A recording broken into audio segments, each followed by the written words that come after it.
Hi, I'm Katie Dutcher from Flourish and Bloom and Monterey Bay Meditation Studio. And today I want to talk a little bit about a practice that that you can do on your own and in a lot of different ways, and maybe you're already doing. Um, so this is about learning from nature, about being in nature in an intentional way. And so first, I want to note that I think for many of us, maybe almost all of us, we already love to be in nature. That there's something that draws us in, that makes us want to spend time or crave spending time in the woods or by the ocean or in a meadow. We might sometimes think of these scenes and just feel like, that's why we might hang up a landscape painting so we can kind of journey to nature without actually having to leave our house, or why we love places that have big windows, so that the sunlight comes in, that it's like we're inside but also in nature. And and so being in nature, I mean, it there's a lot of human needs. I talk a lot about the needs inventory. The one that I use is from the Center for Nonviolent Communication. But on that needs inventory, it talks about a variety of human needs, and being in nature ticks a lot of those boxes. The physical well being, in terms of getting in fresh air, often by taking ourselves out into a wilder space, we are needing to exert our body. So there's that like physical exercise and exertion piece. Um, and then and then the peacefulness that is in nature. We get to move away from some of the things that are keeping us busy or keeping us stressed, tasks, emails, technology, all these things. We go somewhere else and we get more quietness, more natural sounds, and just less. It's like all the input that's coming in is rich and more natural, and it's not so much of the kind of input that has us feel more anxious. So there's a piece that is there, and then not to mention beauty. I mean, this feeds our soul. Seeing the colors and the textures, just the interesting things that we can see in nature. So those are really obvious things that we ways that we benefit from being outside. um, and note to self, it doesn't have to be far away. It can be a park in the middle of town, right? There are little pockets of nature, almost everywhere. So some of the needs that I think are maybe not so obvious, that we're taking them in and we may not be as conscious, is more like the meaning, in the meaning category, and connection. That actually, even if we're all alone in nature, somehow there is connection. There's this almost undefinable sense of connection, of interconnection, and a kind of a reminder that we live on the earth. We don't just live in a house or in an apartment, but that we're here on the earth and we're part of it. And so there's that piece of connection that also feeds us. And so it's possible that we are already, going outside and enjoying ourselves. And I think that almost everyone can benefit even more. We can soak in even more of all the good stuff by being intentional about it. And there's a couple of easy ways to do this. Well, sort of easy. Um, so for me, it has to do with pace and focus. So the first thing is pace. what are we doing when we go outside?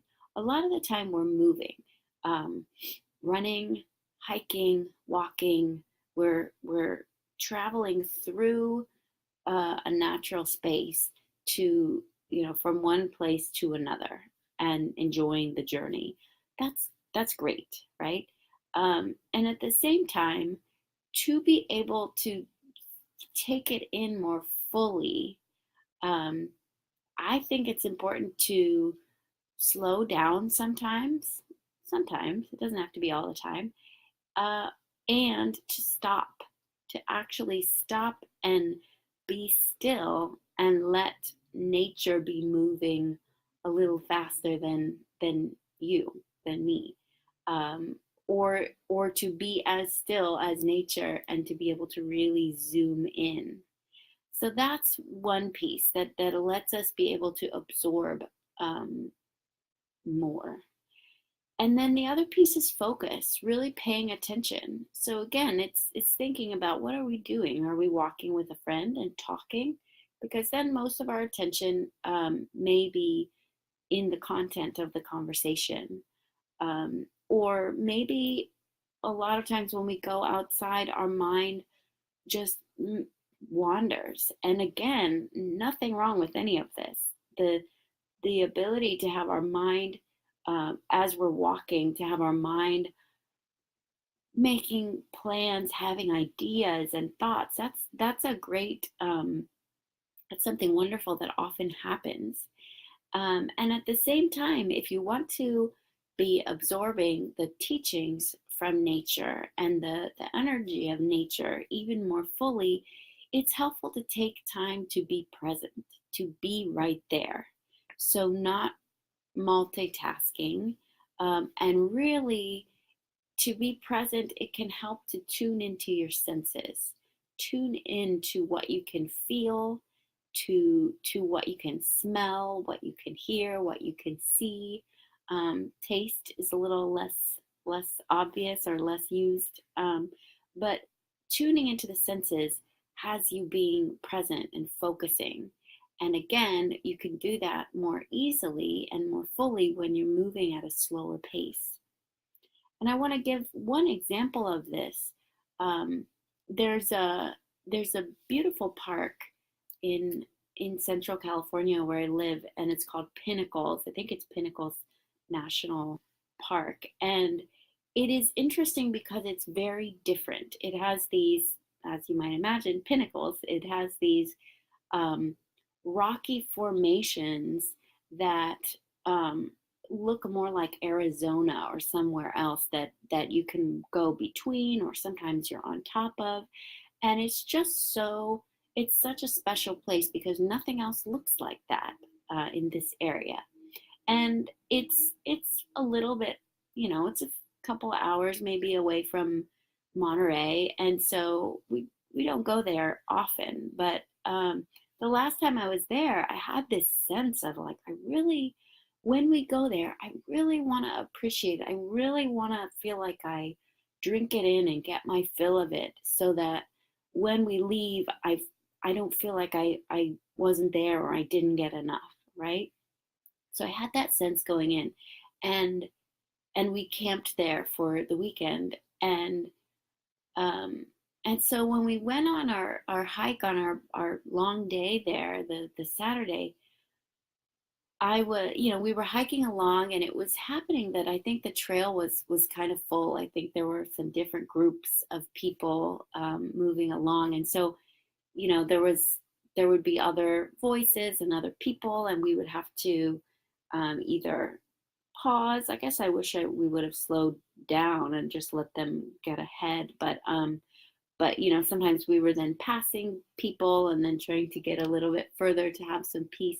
So there was a lot going on the trail, and at a certain point I realized that we were at the place on the loop um, where the a lot of the interesting things to see were had already happened, and I wouldn't say I'd missed it, but I hadn't really focused in, because in that moment there were a lot of other people there, or we were trying to make our way past them. And so I I mentioned to my husband, like, I really want to do something here to make sure that we really see and take in this place. And it so happens that there are in this park, climbers really like it to climb, in the rock formations. And so there are some little detour paths where it says climbing that way. And it means that, it's not going to be a great walking trail that way, but it's going to lead you to one of the formations that people climb. And so um, we just randomly took one of those little paths, and it led us to the top of one of the formations. And what we ended up doing is my husband stretched out and took a little nap, and I meditated. I think I set a timer for like 20 minutes and just sat there on the rock, sometimes with my eyes closed, feeling the breeze through the top, it's going over the top of the rocks, looking out at the view. And it felt so good.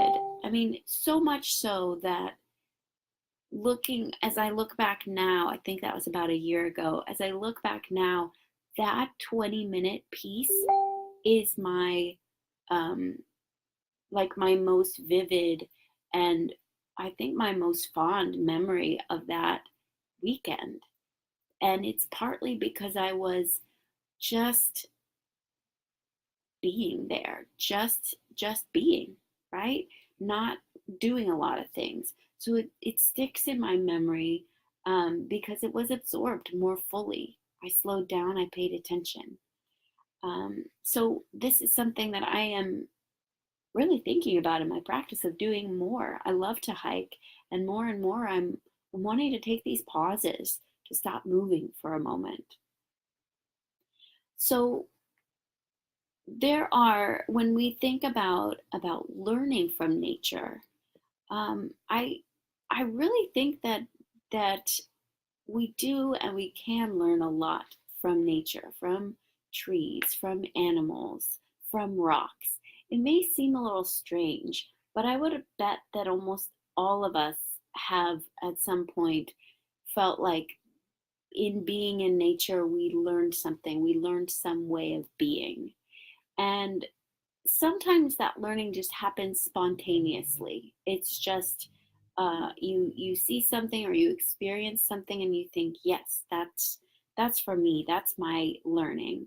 And so often, all that's needed to learn something is just to be still and be open, letting your mind just be receptive to what comes through. And sometimes it can also be helpful to actually ask or to ask maybe yourself, like, I'm looking at this tree. What do I learn from this tree? What do I see here? Or asking the tree itself, if you want to do that. What do you want to teach me? What do you want to show me? And then listening, just listening and experiencing. I'll also give an example of that one because I know it maybe seems a little abstract about what we can learn. So one, I would say just try it. That's the best way to see, like, what can I actually learn from nature. Just try it and see. But one example that happened for me recently is that I was walking around the lake near where I live, and there are all these really large trees around the lake, and they are a special kind of tree, the Monterey pines. They're beautiful. The shape they take is really gorgeous, and a lot of them, they're big. They're just like, probably bigger than I can span like this, and um, and so I was walking, and I saw one, and I guess I was kind of drawn to it, and I walked over, and I was looking at its roots, and its roots, the top part of the roots were exposed, so it's tree trunk, and then the top part of the roots, and then they went into the earth. But then you could also see that, a distance out from the tree, you could kind of see the knuckles of the tree. So like if the ground is here, and then some of the roots were coming, just like showing up through.